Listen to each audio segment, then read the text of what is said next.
je vais vous donner un fait. Oui. La guerre est arrivée, je suis arrivé, j'ai vu le chef de l'État, je donne la date, où j'ai vu le chef de l'État.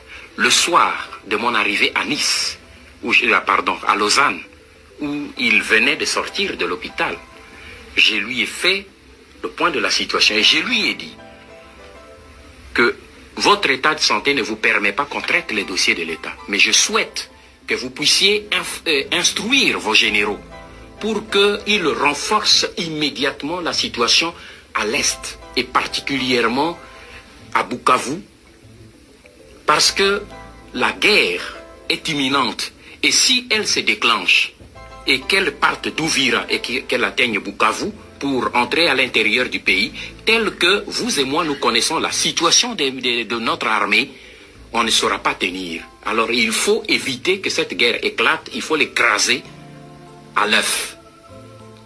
C'était le soir. Le matin, à 5 heures, je reçois le coup de fil d'un de mes collaborateurs pour me signaler que Ouvira venait de tomber. Et j'ai informé le président de la République. Il m'a dit, j'informe les généraux tout de suite pour qu'ils aillent au front pour me résoudre cette situation. Et imaginez-vous, 3 mois après, il n'y avait aucun général qui avait mis pied même à Goma. Et aujourd'hui, en tout cas, les faits me donnent raison. Devant cette guerre qui avançait, et on dit avant d'aller à la guerre, pour le plus petit des stratèges militaires et des stratèges politiques tout court, avant de vous mesurer ou d'affronter un adversaire, vous observez d'abord quels sont ses moyens. Quels sont ses moyens de frappe et quelles sont mes capacités de résistance et mes capacités de riposte. Et quand vous vous trouvez en position de force, vous pouvez engager l'épreuve. Mais si vous vous rendez compte que vous n'avez pas les moyens de résister, vous négociez.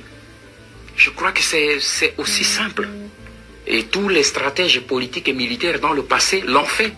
Et c'est un principe, c'est une réalité, elle ne change pas. Et je m'étais rendu compte que notre armée n'existait plus. Pour la simple raison que j'ai été moi-même ministre de la Défense et responsable de sécurité. Donc je suivais de très près ce qui se passait du côté de l'armée. Et c'est ainsi que j'ai demandé au chef de l'État de nous engager immédiatement dans la voie des négociations. Le gouvernement n'a pas accepté cette voie parce que le gouvernement avait une autre thèse.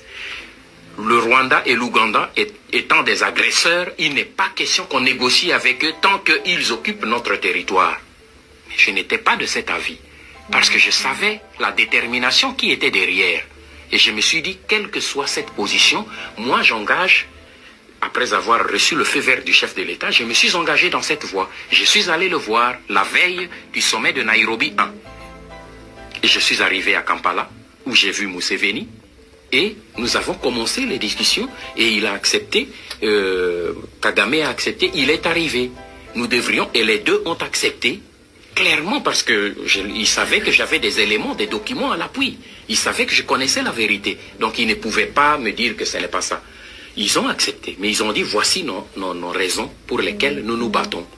Sur ces points-là, si nous nous entendons, je crois que nous pouvons arrêter la guerre. Et en examinant ces points que je publie dans le livre, j'ai vu qu'il y a beaucoup de points sur lesquels on pouvait facilement tomber d'accord.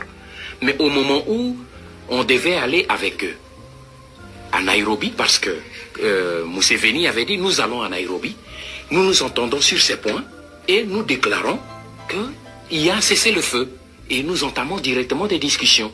Mais il y a eu pression, le chef de l'État m'a téléphoné, il dit, le gouvernement est catégorique, si vous mettez les pieds à Nairobi, eh bien, vous allez être interpellé au Parlement pour haute trahison.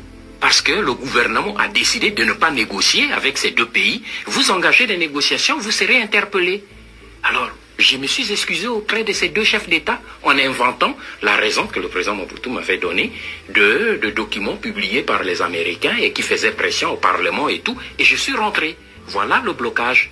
Je suis rentré, le document, je l'ai ramené au chef de l'État, qui l'a remis aussi au gouvernement. J'avais remis au gouvernement à sa demande. Et nous avons attendu que le gouvernement puisse négocier. Le gouvernement a refusé, mais le gouvernement acceptera 4-5 mois après, au moment où ce sera trop tard.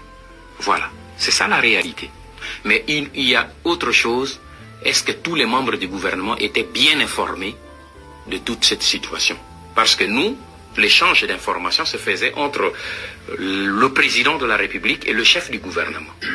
Pas le gouvernement, mais le chef du gouvernement. Est-ce que tous les membres du gouvernement étaient pleinement informés et est-ce que les membres du Parlement étaient pleinement informés de toutes les réalités qui se passaient à l'intérieur du pays telles que je vous les décris maintenant? Ça, c'est une autre paire de manches.